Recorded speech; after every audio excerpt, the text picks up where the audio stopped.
प्रयागराज से नाविद खान बोल रहे हैं? जी सर, जी सर। पीयूष त्रिपाठी बोल रहा हूँ, before printed dot in Kanpur से। अरे सर, सर नमस्कार सर, नमस्कार सर। कैसे हैं आप? सर सब ठीक ठाक है, दुआएं सर।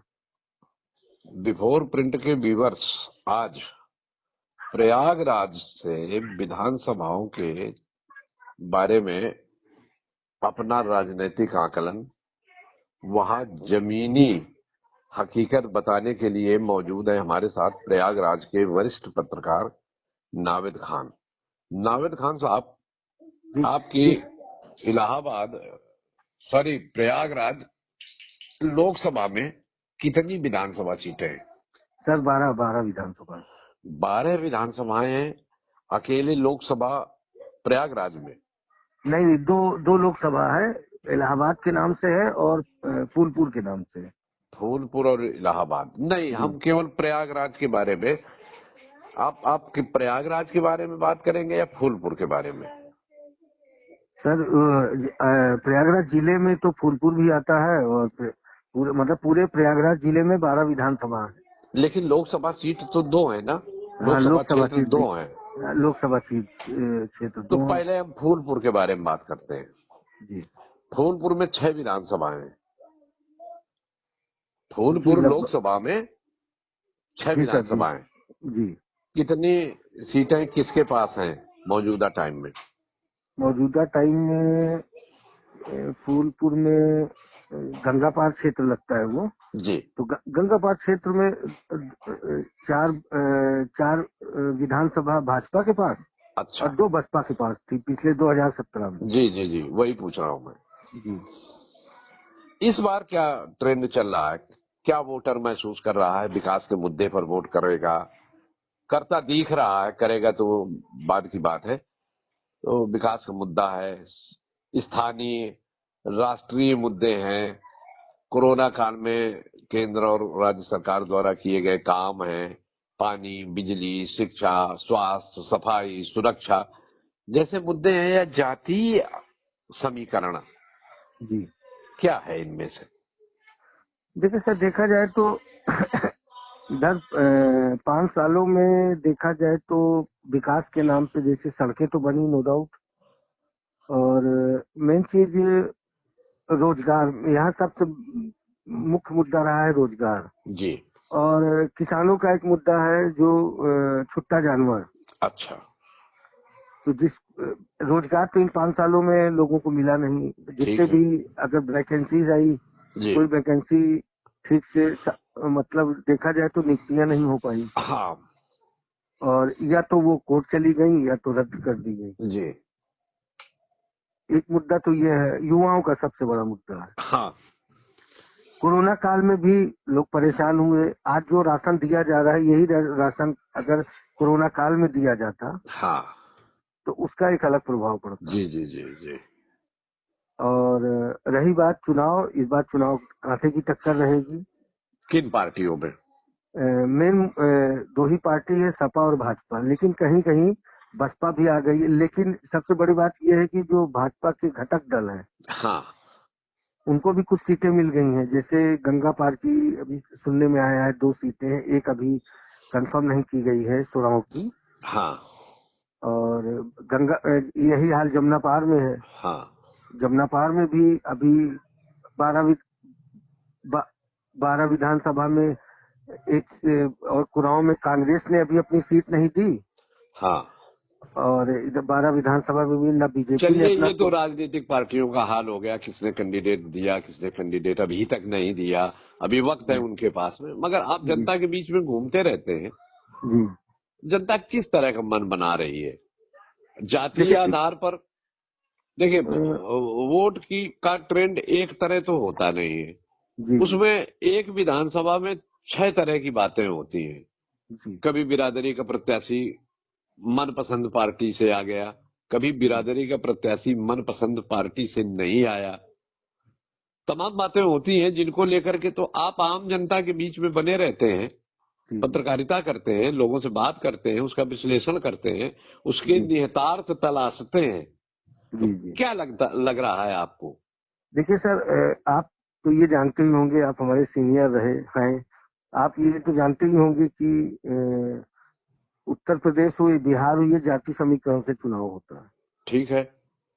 लेकिन जाति समीकरण में देखा जाए तो इस बार के चुनाव में जाति समीकरण तो लागू होगा, लेकिन हर बार की अपेक्षा कम रहेगा। अच्छा। लेकिन इस बार के चुनाव में आ रहा है, सबसे ज्यादा मुद्दा आ रहा है किसानों का।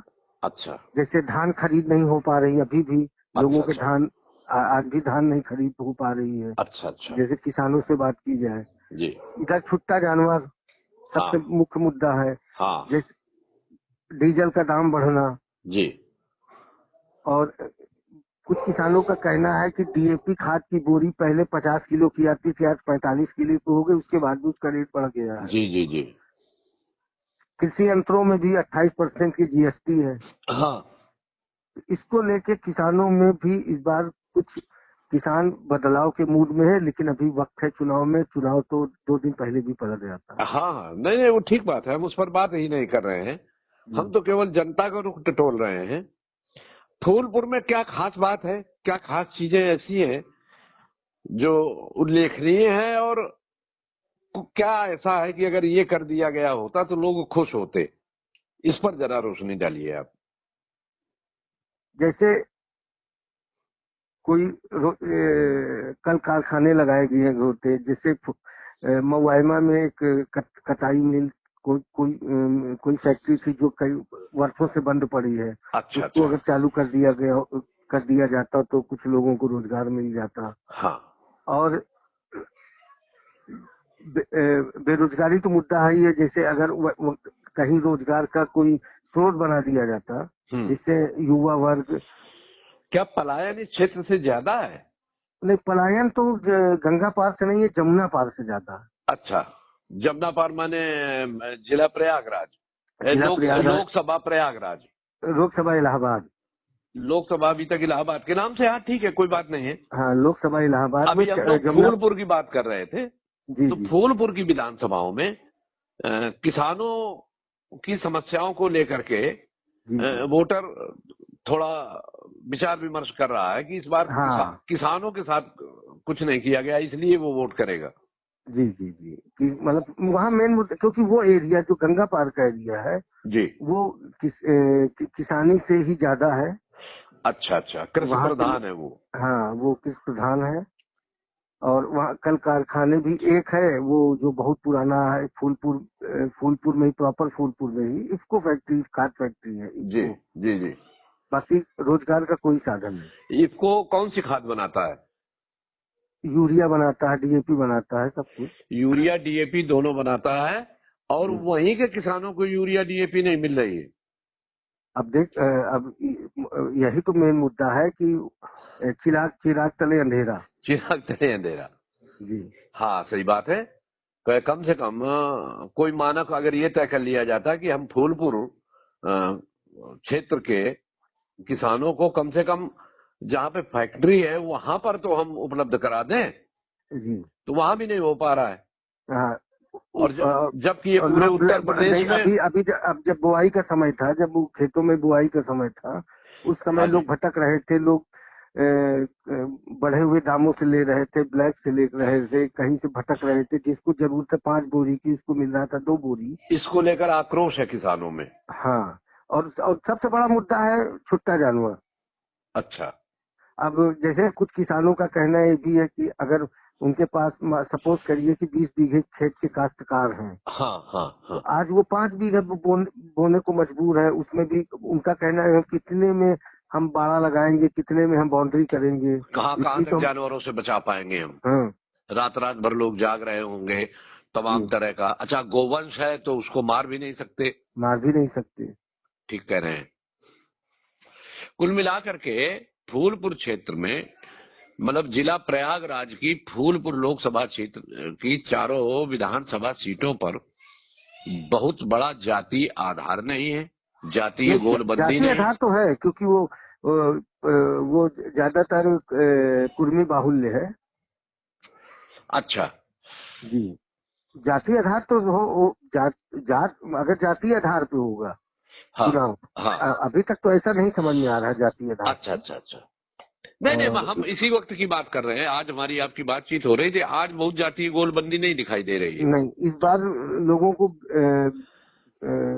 मुद्दा वही है, सब मेन मुद्दा यही है कि छुट्टा जानवर, बेरोजगारी, और किसानों को उचित मदद न मिल पाना न मिलना, खेती के धान लिए, खरीद समय से धान खरीद नहीं हो पा रही है, धान की तौल नहीं हो पा इसको लेकर लोग चर्चा कर रहे हैं, वोट देने और न देने की। रही। जी जी चलिए आते हैं अब हम बाकी सीटों पर।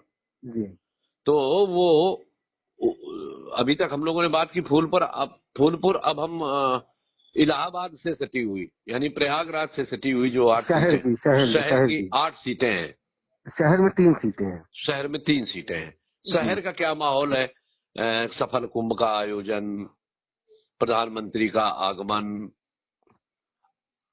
जी संगम क्षेत्र को, मेला क्षेत्र को बेहतरीन बना देना, नई पहचान देना, बेहतरीन रोड, लाइट, हाँ, इन सब का चुनाव पर असर पड़ेगा। 2019 के कुंभ मेले में जी अ, तो अंतर्राष्ट्रीय स्तर पे मेला था, अच्छी व्यवस्था थी। जी। लोगों के दिल में वो आज भी वो एक अलग यादें हैं, क्योंकि 3 साल बीत गए। उस वक्त तो बहुत सारा डेवलपमेंट भी हुआ था, हाँ, बहुत सारा डेवलपमेंट हुआ था। लेकिन तो लड़ाई यहाँ पर भी लेकिन वो बीता हुआ कल था। बीता हुआ कल था। आज की तारीख में शहर प्रयागराज की सीटों पर, 3 सीटों पर। अब जैसे शहर में अभी आप देखे होंगे रेलवे भर्ती में कितना बवाल हुआ। हाँ हाँ, स्टूडेंटों को हॉस्टल में पुलिस ने तो मतलब दरवाजा तोड़ तोड़ के बाहर निकाली, नौजवान इससे बंदूकों। आक्रोशित है। हाँ, जो खास तौर पे छात्र है, युवा है, हाँ जो कंपटीशन की तैयारी कर रहे हैं, हाँ हाँ हाँ। तो उनमें आक्रोश है इस बात को लेकर। इस बात को लेकर, अभी ताजा घटना को लेकर के, इसका अभी ताजा चुनाव पर, घटना है। इस पर इस घटना का हाँ चुनाव पर असर पड़ेगा, हाँ, पड़ता नजर आ रहा है अभी। पड़ता नजर आ रहा है। जी, अदरवाइज जो शहरी क्षेत्र है, जी। वहां पर स्वास्थ्य और सुरक्षा को लेकर के लोगों में कुछ क्या है?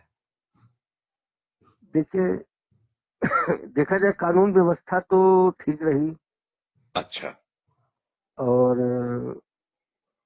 स्वास्थ्य सुविधाएं भी लगभग बैलेंस है, ठीक है। अच्छा अच्छा। लेकिन हॉस्पिटलों में आप जाइए तो चाहे सरकारी हॉस्पिटल में जाइए तो डॉक्टर भी अस्पताल बाहर की ही पर्ची लिखते हैं दवा के लिए, हाँ, वो ज्यादातर। तो लगभग पूरे प्रदेश में है। वही हाँ वहाँ प्रयागराज में भी है, कोई नई बात नहीं है ये। हाँ, बाकी इन 5 सालों में स्वास्थ्य सुविधा कुछ ठीक हुई है। अच्छा अच्छा। जी। पानी, बिजली, इसको लेकर लोग क्या कह रहे हैं? संतुष्ट हैं? हाँ, बिजली भी देखिए, बिजली के लिए तो मैं यही कहूंगा कि पहले से बहुत अच्छी है बिजली। प्रयागराज में जो बदलाव हुए, जो उसको तीर्थाटन और पर्यटन के लिहाज से गवर्नमेंट ने टारगेट किया, उसको लेकर के भी लोगों में किस तरह की प्रतिक्रिया है? जैसे सर देखा जाए कि स्मार्ट सिटी नाम दिया गया था, हाँ हाँ हाँ लेकिन स्मार्ट सिटी तो अभी नहीं दिखा है। हाँ। लेकिन शहर की रोडें चौड़ी हुई हैं, अच्छा अच्छा। लेकिन उसमें भी रोडें चौड़ी हुई है, बहुतों का घर गया, बहुतों की दुकानें टूट गई। तो वो आक्रोश है मन में। हाँ, उसका भी प्रभाव यहाँ की पड़ेगा। 3 सीटों पर किन दलों के बीच में संघर्ष नजर आ रहा है आपको? शहर की 2 सीटों में डायरेक्ट सपा और भाजपा की लड़ाई रहेगी, अच्छा पश्चिमी और दक्षिणी में। अच्छा। लेकिन दक्षिणी में देखा जाए बसपा से भी एक अ, वकील साहब को टिकट दिया गया है, जो कि अपने संगठन के अध्यक्ष भी हैं। अच्छा अच्छा अच्छा। अब ये तो लेकिन अच्छा लड़ेगी बसपा। लेकिन हाँ, बसपा भी अच्छा लड़ेगी। लेकिन अब शहर उत्तरी में आ जाया जाए, हाँ तो शहर उत्तरी में पहली बात तो अभी जहां तक है भाजपा का कैंडिडेट शायद नहीं घोषित हुआ है। ठीक है। और जो यहाँ से 2 बार लगातार कांग्रेस से विधायक रहे हैं, इस बार उनका माहौल ठीक नजर आ रहा है, लेकिन अभी भाजपा के कैंडिडेट आना बाकी है। अतीक अहमद पर कार्रवाई को लेकर के जी। क्या अतीक अहमद की बिरादरी में कुछ ज्यादा आक्रोश है? ऐसा तो नहीं समझ में आ रहा अच्छा, है। नहीं आ रहा है समझ में। जी बाकी जो बची सीटें हैं आपके यहाँ, जी। अब उनमें आ जाते हैं जमुना पार। ठीक है। जमुना पार में 4 विधानसभा है, अच्छा अच्छा। और मैं जमुना पार से ही बिलोंग करता हूँ। कौन कौन सी सीट विधानसभाएं हैं? मेजा, बारा, कुराऊं और करछना। अच्छा, ये अभी किनके पास में है? जिसमें कुराऊं विधानसभा जो है वो अभी 2012 में नई विधानसभा बनी। अच्छा अच्छा, अभी अभी किस पार्टी के पास है सीटें चारों? एक 3 भाजपा के पास है, एक जो है सपा के पास एक सपा के पास में है। है। यहाँ से कोई कद्दावर नेता? कद्दावर नेता जो कि समाजवादी पार्टी के राष्ट्रीय अध्यक्ष, 2 बार सांसद रहे, कई कई विभागों के मंत्री रहे, कुंवर रेवती रमन सिंह के लड़के हैं, उज्ज्वल रमन सिंह। अच्छा अच्छा, ये करछना विधानसभा वो मौजूदा विधायक है? मौजूदा विधायक भी हैं। अच्छा अच्छा, वो उनका टिकट हो गया? उनका टिकट हो गया। वहाँ तो लगभग सब हो गए कि वहाँ भाजपा नहीं लड़ रही है। हाँ, वहाँ पे भाजपा की घटक दल निषाद पार्टी चुनाव लड़ रही है। अच्छा अच्छा, यहाँ पर जो कैंडिडेट है हाँ, निषाद पार्टी की, वो पिछली बार भाजपा से लड़े थे, अच्छी टक्कर दिया था सपा को। अच्छा अच्छा, और यहाँ पर क्या समस्याएं हैं जनता के सामने? यहाँ पे मुख्य समस्या जैसे यहाँ पे 12 और मेजा विधानसभा, जी, खासतौर पे 12 विधानसभा, ये इसका जो है 70% एरिया खनन से जुड़ा हुआ था। अच्छा अच्छा, खनन जो कि एशिया के सबसे अच्छा यहाँ पे सिल्का सैंड निकलता था, हाँ, जो कि अब लगभग बंद के कगार में है। एशिया का सबसे अच्छा सिल्का सैंड। सिल्का सैंड तो वो और बंद क्यों हो गया? बंद बंद हुआ मतलब चालू है, लेकिन जिस हिसाब से पहले था, अच्छा, अब मतलब उसमें बड़े गिरावट बड़े आई है। बड़े ठेकेदारों के हाथ में चला गया। पहले क्या था कि ये एरिया जो है ज्यादातर मतलब आदिवासी है यहाँ पे। अच्छा, क्या आदिवासियों का मेन स्रोत मतलब कमाई का स्रोत हुआ करता था खनन, जो कि वो पहाड़ों से कौन जाति के लोग क्या कहते हैं उनको, इन आदिवासियों को क्या कहते हैं? कोल कोल। कोल है। अच्छा अच्छा हाँ, अच्छा, क्योंकि ये मध्य प्रदेश से सटा हुआ है तो बहुत यहाँ आके बस गए थे मध्य प्रदेश से। अच्छा, मध्य प्रदेश में भाजपा की सरकार है और मध्य प्रदेश के बॉर्डर पर बसा हुआ ये क्षेत्र है, तो मध्य प्रदेश के कुछ लोग आकर के क्या यहाँ पर वोटरों को प्रभावित करते हैं? नहीं नहीं, ऐसा अभी तक ऐसा नहीं नहीं आया। है। नहीं, अच्छा अच्छा, लेकिन हाँ, तो मैं बात कर रहा था 12 विधानसभा का। हाँ तो यहाँ हैंड ब्रोकिंग गिट्टी फोड़ी जाती थी पहाड़ों से, जी, वो भी बंद हो गया। अच्छा, सिल्का सैंड भी ना के बराबर रह गया। ठीक, और जमुना खनन, ये बगल इसी क्षेत्र में जमुना जी है, जमुना नदी बहती है। जी, जमुना से बालू तो खनन होगा। हाँ, तो बालू खनन होता था, लेकिन वो भी बड़े लोगों को दिया गया जो बाहर से आके ठेकेदार, हाँ, उनको मतलब उनके नाम टेंडर हुआ, उनके उनके नाम टेंडर हुआ। तो जाहिर है क्षेत्रीय लोगों का रोजगार घटा होगा। बहुत रोजगार का। फिर कोरोना काल में जो थोड़ा काम भी था, कोरोना काल था। हाँ, लेकिन सबसे बड़ा मुद्दा यहाँ खनन बंद हो जाने के कारण 12 विधानसभा में अच्छा बहुत अच्छा, से जो युवा लड़के थे वो पलायन कर गए। हाँ, पलायन कर उनके आदमी, उनके बड़े परिवार के लोग हैं, वो कहीं दिल्ली, बम्बई, पूना कमाने चले गए। ओ, यहाँ की मार्केट भी डाउन हो गई।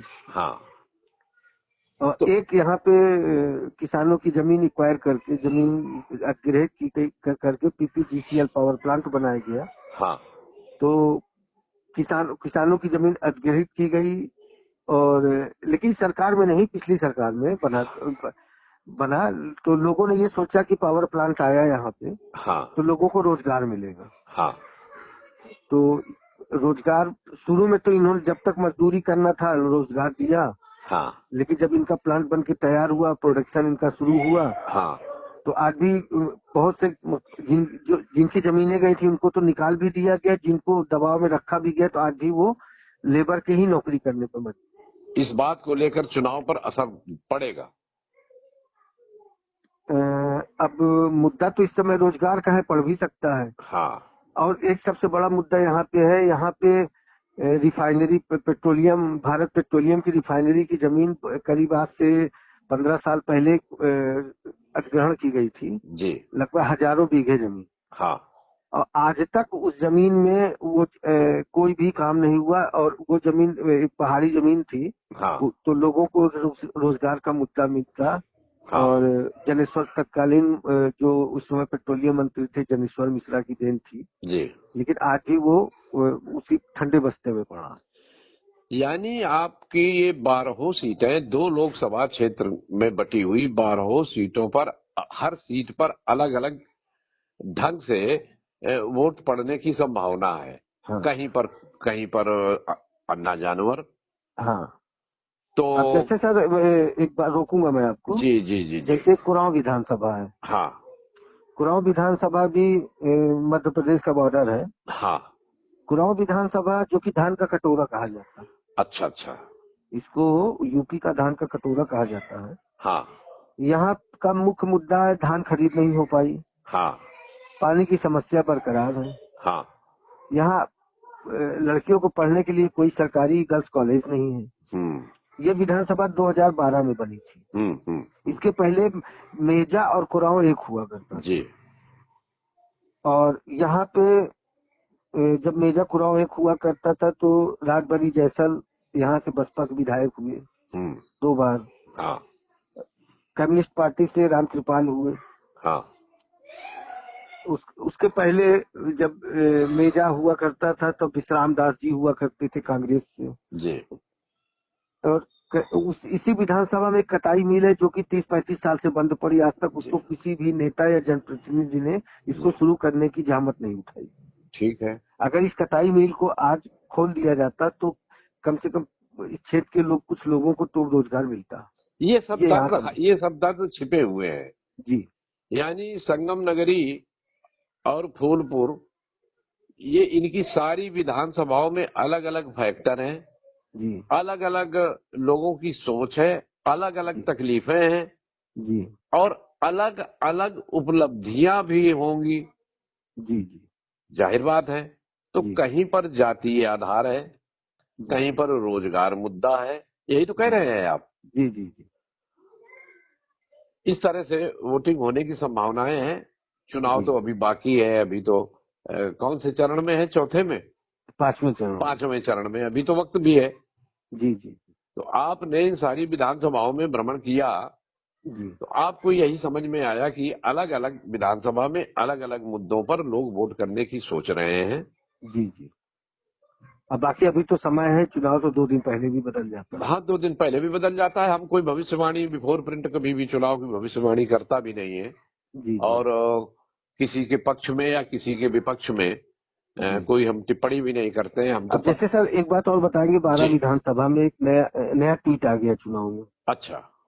इसमें जो वर्तमान विधायक भारतीय जनता पार्टी से हैं, अच्छा। डॉक्टर अजय कुमार। हाँ।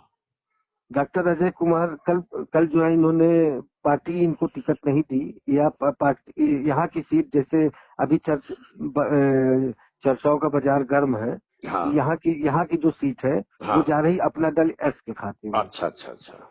तो इनका कहना है कि ठीक है वो हम एक सिपाही रहे पार्टी के। हाँ। और मैं सीटेड विधायक रहा हूँ। इसके पहले ये 2012 से 2017 तक समाजवादी पार्टी के विधायक रहे, फिर 2017 में बीजेपी से आए और बीजेपी के विधायक हो गए, बीजेपी से जीत गए। लेकिन इस बार इनको सबसे ज्यादा दुख मुझे उपेक्षा की गई। हाँ। मुझे बताया नहीं गया। हाँ। और आज तक मैं पार्टी से इस्तीफा दे रहा हूँ तो सुनने में आ रहा है उन्होंने बसपा ज्वाइन कर लिया है। अच्छा। अगर वो बसपा ज्वाइन कर लेते हैं तो 12 विधानसभा त्रिकोणीय मुकाबले में पहुंच जाए। चलिए, बहुत बहुत धन्यवाद आपको बिफोर प्रिंट से बात करने के लिए। अगर आपको हमारा वीडियो पसंद आया हो तो इसे लाइक करें, सब्सक्राइब करें और साथ ही बेल आइकन दबाना ना भूलें।